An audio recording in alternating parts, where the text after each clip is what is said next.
The small human ship Horizon floated at the edge of known space. Stars twinkled in the distance like diamonds on black velvet. Commander Jaiwo Park stood quietly, watching the view from the large window on the bridge. His dark uniform fit perfectly against his tall frame as he studied the unfamiliar star patterns. "Beautiful, isn't it?" asked Captain Haewon Lee as she joined him. Her short black hair framed a face that showed both intelligence and determination. "It is," Jaiwo agreed. "Though I can't shake the feeling we're being watched."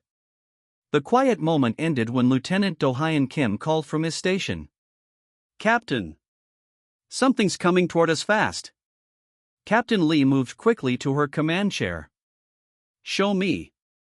The main screen displayed an object moving rapidly toward the horizon. Its design was unlike anything in human records. Sharp angles and strange protrusions covered a hull that seemed to absorb rather than reflect light. "Run full scans," ordered Lee. "And hail them." Standard greeting. Communications Officer Sunmi Bae's fingers flew across her console. Sending greeting on all frequencies. Moments passed. The bridge crew held their breath as the alien vessel grew larger on their screens. "They're responding," Sunmi announced, surprise evident in her voice. The screen flickered and revealed a creature unlike anything humans had encountered before. Its skin had a greenish-brown scale pattern. Multiple ridges surrounded 6 yellow eyes that blinked independently of each other. When it opened its mouth, sharp teeth gleamed in the light. "Primitive species," the creature said, its voice translating through the ship's computers with a harsh, clicking undertone. "You have entered Kelvari space. Submit to our authority or be destroyed." Captain Lee stood, her posture straight and proud. "I am Captain Haewon Lee of the Earth exploratory vessel Horizon. We come in peace and mean no offense by our presence. We claim no territory here." The alien's eyes narrowed. "I am War Commander Dresk of the Kelvari Empire. Your claim of peaceful intentions is irrelevant. All species serve the Empire or perish." Tactical Officer Min Jae-kon whispered to the captain, "Their weapons are powering up." Lee nodded slightly but kept her eyes on the screen. "We understand nothing of your empire or its boundaries. Perhaps we can discuss." "There is nothing to discuss," interrupted the Kelvari commander. "Your species will serve or face extinction. Choose now." The bridge fell silent. Captain Lee looked at each of her officers, seeing determination in their eyes. They had not come this far to become slaves to an alien empire. "We will not submit to threats," Lee replied, her voice calm but firm. "Earth and her colonies are free. They will remain so." The alien's face contorted in what might have been amusement or disgust. "Then you choose war." Captain Lee stepped closer to the screen, her dark eyes flashing with defiance. "War? You'll get your war. And I promise, it won't be what you expect." War Commander Dresk made a cutting motion, and the transmission ended. "Evasive maneuvers," Lee shouted. "Prepare for emergency jump." The horizon lurched as Lieutenant Jinwoo Park, the ship's pilot, executed a sudden turn. The Kelvari vessel fired, energy beams cutting through space where the horizon had been seconds before. "Jump drives charging," reported Engineer Haisu Choi from below decks. "Need 30 seconds. "We may not have 30 seconds, muttered Do-hyun as another blast from the alien ship narrowly missed them. Minji's fingers worked quickly at his station. "Captain, I'm gathering all the data I can on their weapons and defenses." "Good work," Lee said. "That information might save Earth." The ship shook as a glancing hit struck their shields. "Shields at 60%, called out Haisu. "Jump drives ready." "Execute jump now," ordered Lee.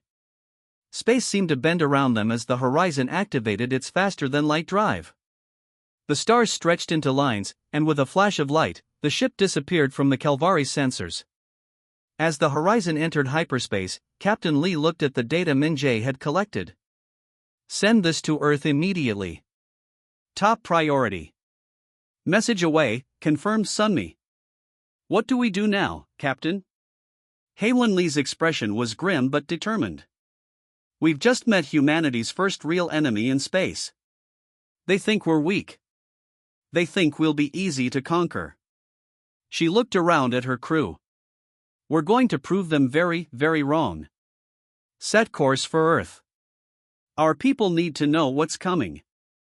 As the Horizon sped through hyperspace, carrying news of humanity's greatest challenge, Captain Lee knew one thing for certain: the Calvari had no idea what they had just started. Blue light from the holographic display cast shadows across Admiral Taewoo Choi's face as he studied the defense plans. The large room beneath Earth's Central Command was filled with military leaders from all human colonies. The meeting had been going for 6 hours straight, but no one showed signs of fatigue. Not with what was coming.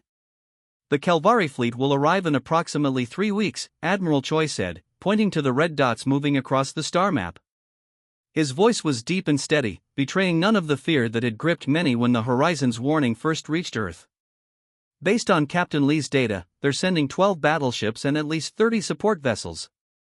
General Ji-young Ryu, commander of the Earth Defense Forces, frowned. Our ships are outnumbered and outgunned. On paper, yes, Choi agreed. He touched the display, and the image changed to show Calvari ship designs next to human vessels. Their technology is more advanced in certain areas. Their energy weapons have greater range. Their shields can withstand more damage. But they have weaknesses. What weaknesses could possibly matter against that kind of firepower? Asked Colonel Min Soo-yoon. Choi smiled slightly. The Calvari expect us to cower.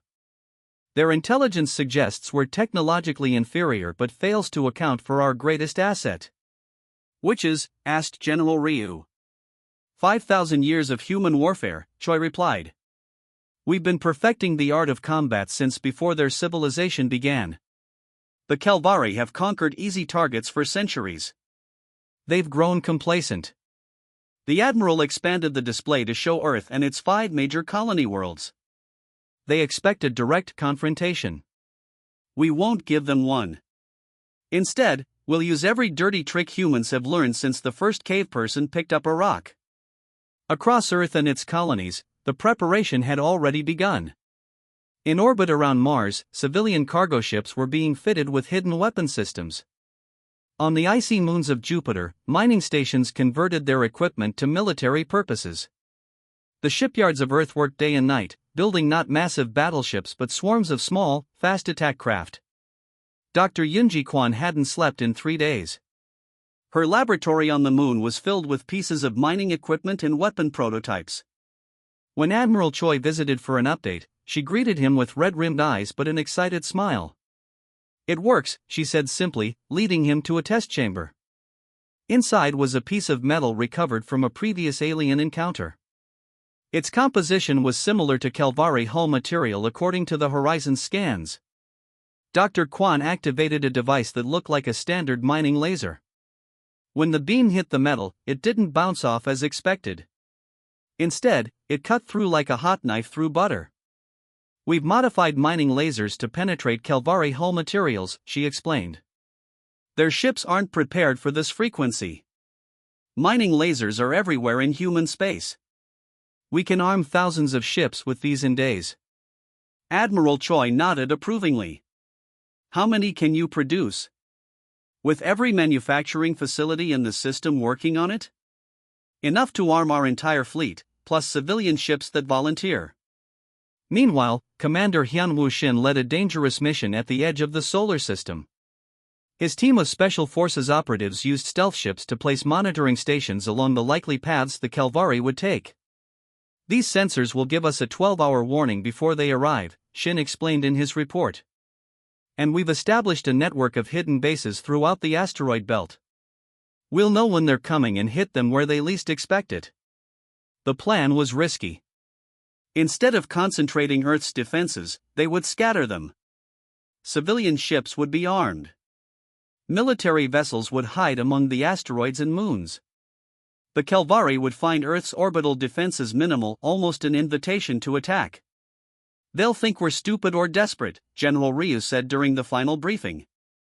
Either way, they'll underestimate us. Admiral Choi looked at the assembled military leadership. Humanity has never faced an external threat like this before. But we've spent thousands of years fighting each other. We know war in ways the Calvari can't imagine.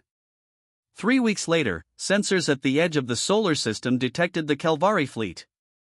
Alerts flashed across every military base and colony in human space. But there was no panic, only grim determination. In the command center, Admiral Choi watched as the enemy ships appeared on the long-range scanners. They moved in perfect formation, following textbook invasion tactics. Predictable. Rigid. Overconfident. "They're here," someone whispered. Admiral Choi nodded. "Send the signal.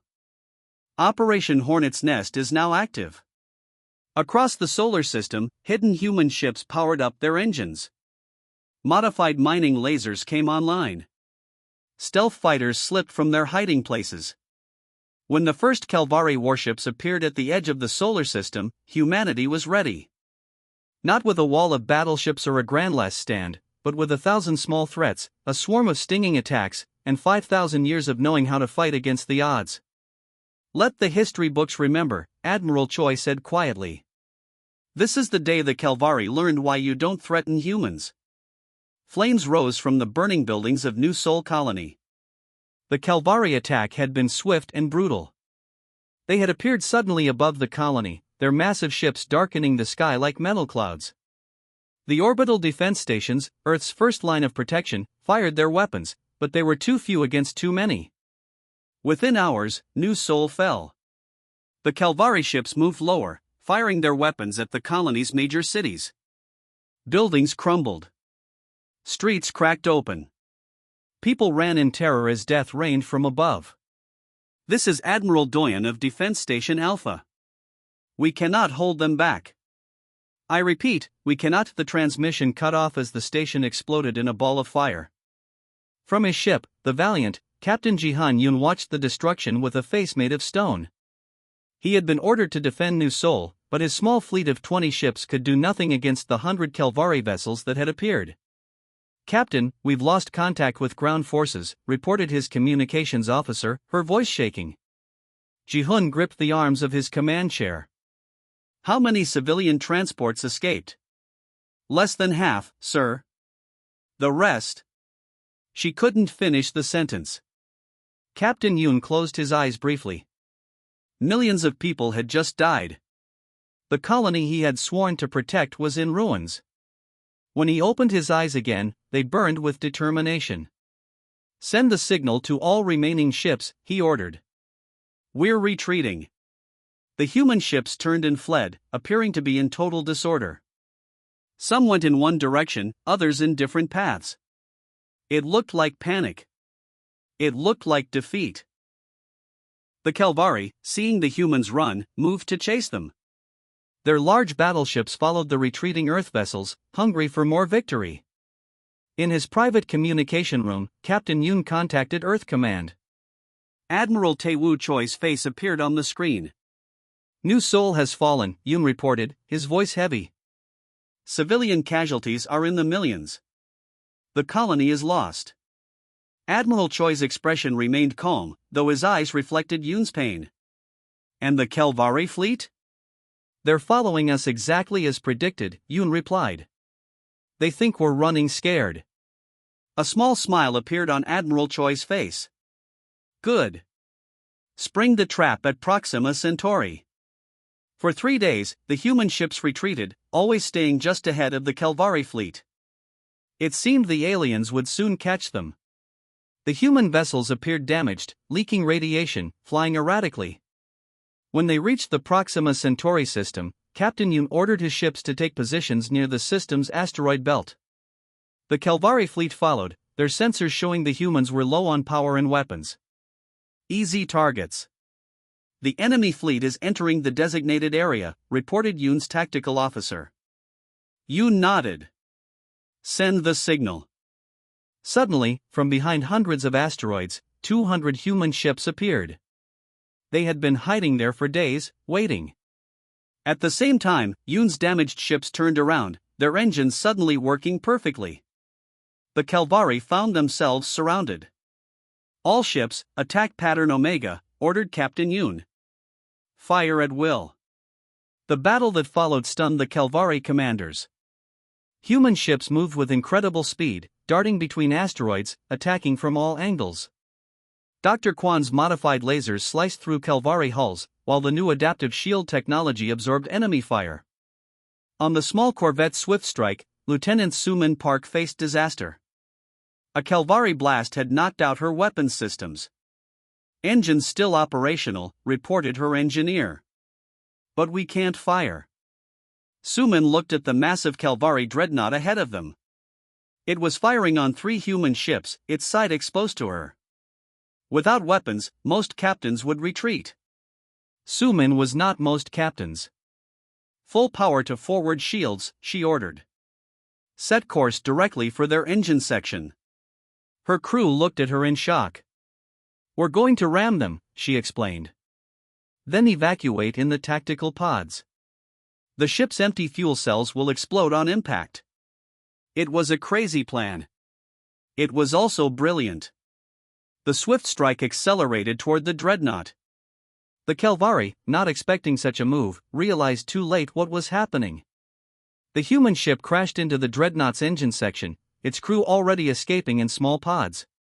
The resulting explosion tore a hole in the Calvari ship's side, crippling it completely. Throughout the battlefield, similar scenes played out. Human captains made decisions on the spot, changing tactics, working together without needing step-by-step orders. When the battle ended, the Calvari had lost 30% of their invasion force. Several of their ships had been captured intact, along with their crews. In the interrogation room of the Earth battleship Defiant, Commander Juno Kong sat across from a captured Calvari officer. "I don't understand," the alien said, its voice a mix of anger and confusion. "You fight without proper hierarchy. Your ships act independently. It makes no sense." Commander Kong smiled. "That's exactly why we won. Your fleet fights as one unit, with orders coming from the top. If we take out your command ships, the rest don't know what to do. But each of our captains can think for themselves." The Calvari officer's multiple eyes blinked in confusion. "But how can you have order without strict control?" "We don't want perfect order," Kong replied. "In chaos, we find opportunity." For the first time in centuries, the Calvari had met an enemy they could not easily defeat.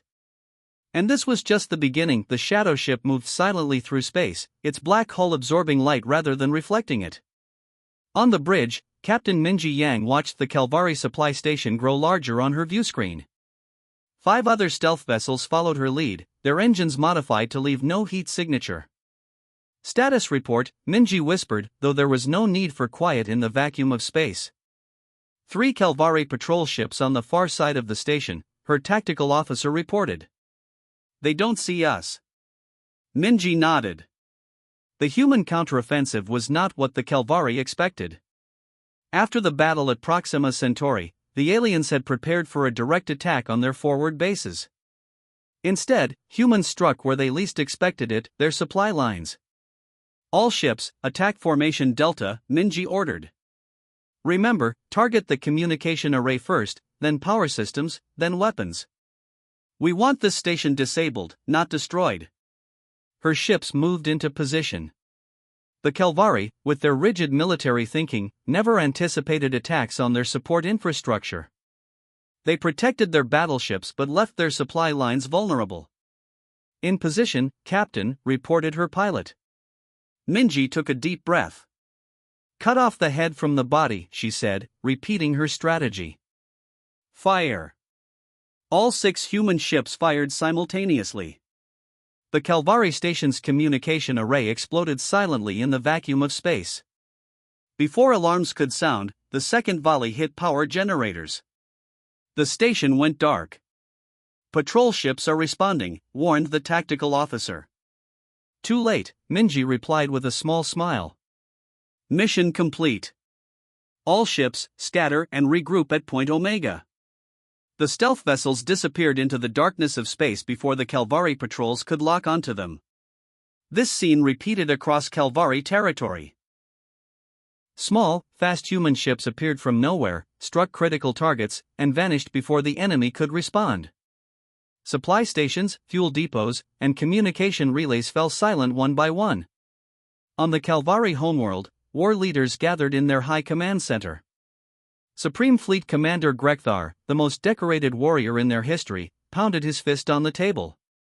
"These humans fight without honor," he roared, his scaled skin darkening with rage. "They strike and run like cowards." "Yet they are winning," observed one of the elder commanders.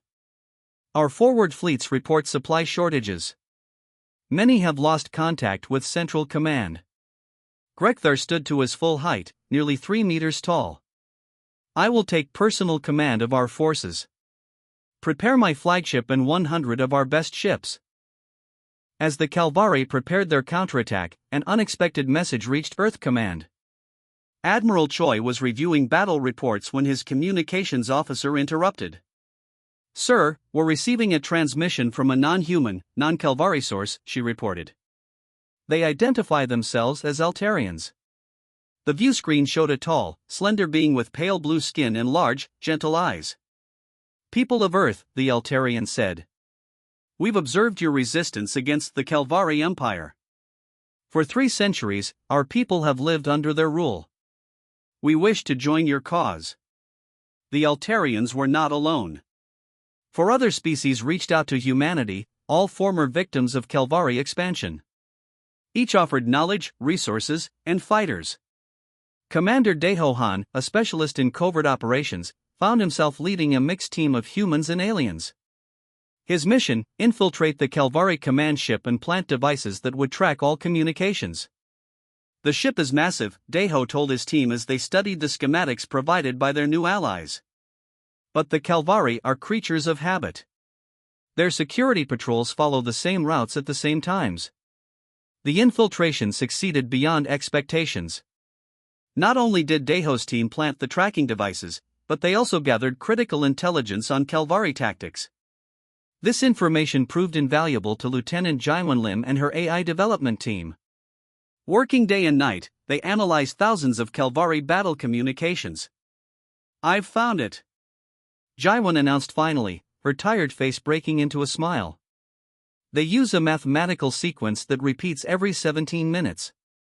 We can predict their maneuvers before they execute them." Armed with this knowledge, Admiral Choi prepared to meet Grekthar's fleet. The human forces, now joined by their alien allies, gathered near the Arcturus system.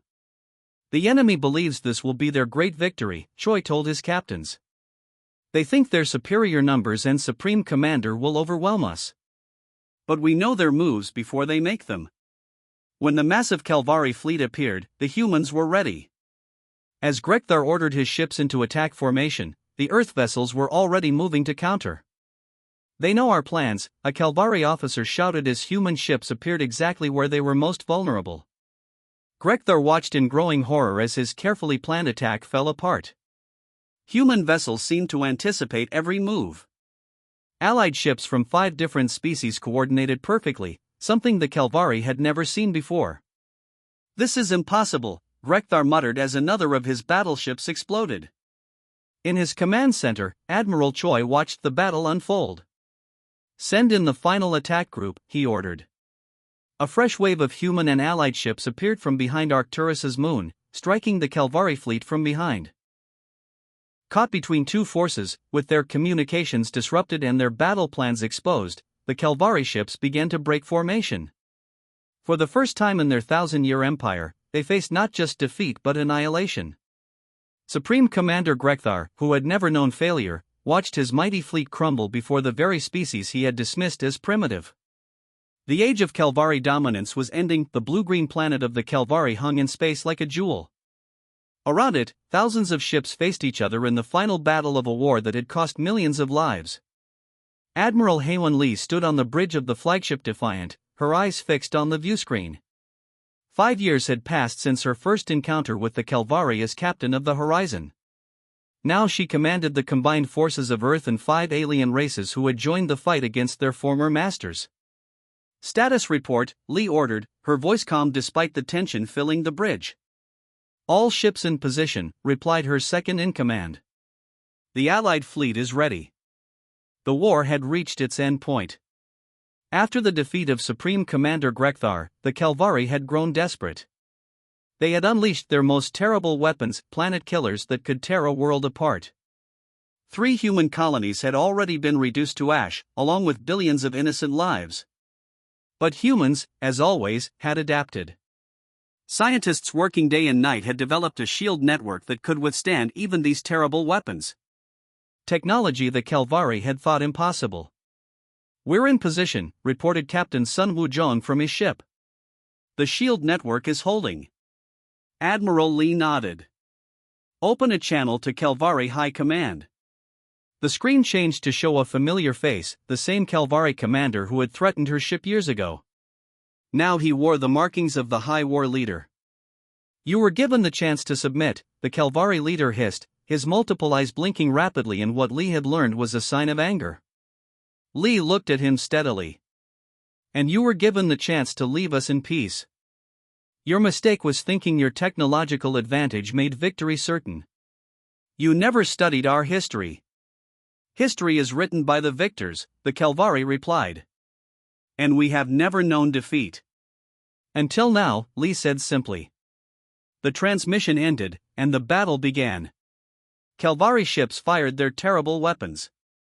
Human and allied vessels struck back with technologies borrowed from 5 different species, combined in ways the Calvari could never have predicted. For 3 days, the battle raged. Ships exploded in silent bursts of light. Brave pilots on both sides died in the cold of space. But gradually, the tide turned. The human alliance, flexible and innovative, overcame the rigid Calvari tactics. On the 3rd day, Admiral Lee stood on her bridge, watching as the last Calvari defense ships fell. The homeworld lay defenseless before her fleet. With a single order, she could destroy the planet that had caused so much suffering. "Weapons locked on their main cities," reported her tactical officer. "Awaiting your command." The bridge fell silent. Everyone looked at Lee, waiting for her to give the order that would end the Calvari threat forever. Lee closed her eyes briefly, remembering the ruins of New Sol, the billions dead across human space. Then she opened her eyes. "Send a message to the Calvari leaders," she said. "Tell them we accept their surrender." Her officers looked at her in surprise. "But Admiral," one began, "they haven't offered to surrender." "They will," Lee replied. "And we will accept it." The peace talks that followed revealed a startling fact: in their 1,000-year history of conquest, the Calvari had never developed protocols for surrender. They had never needed them. Their diplomats struggled to understand the concept of peace between equals. "Why do you not destroy us when you have the power?" asked the Calvari High Leader during the negotiations. "Because that would make us no better than you," Lee answered. "Humans fight fiercely when threatened, but we prefer peace when possible." 6 months later, Admiral Lee stood before the Earth Council in the rebuilt chamber in Geneva. Through the windows, she could see the memorial to those lost in the war, a simple stone column reaching toward the sky. "The coalition of former Calvari subjects has proposed a mutual defense agreement with humanity as the cornerstone," she reported. "They've asked us to lead." "Because we defeated the Calvari?" asked a counselor, an older woman with gray hair. "No," Lee replied. "Because we showed mercy when we could have destroyed them. They value our capacity for both war and peace." The Galactic Cooperative formed the day would change the course of history. Species that had fought each other for centuries found common ground. The Calvari, stripped of their empire but not their dignity, slowly learned new ways of interaction. 10 years later, Admiral Lee, now retired, visited the Calvari homeworld as part of a cultural exchange. The same commander she had faced in battle met her at the spaceport. "Our scholars have studied your history now," he told her. "We understand better what you meant when we first met." "And what was that?" Lee asked. "When you said war." "You'll get your war," "You were not making a threat," the Calvari said. "You were making a promise that we would face an enemy unlike any we had known before." Lee nodded. "And now?" "Now we learn from each other," the Calvari replied. "This is better than war." As Lee walked through the alien city, she thought about how far both their peoples had come. The warning that had begun as a threat had become the foundation for something neither species could have imagined, a lasting peace born from the ashes of terrible conflict. The end.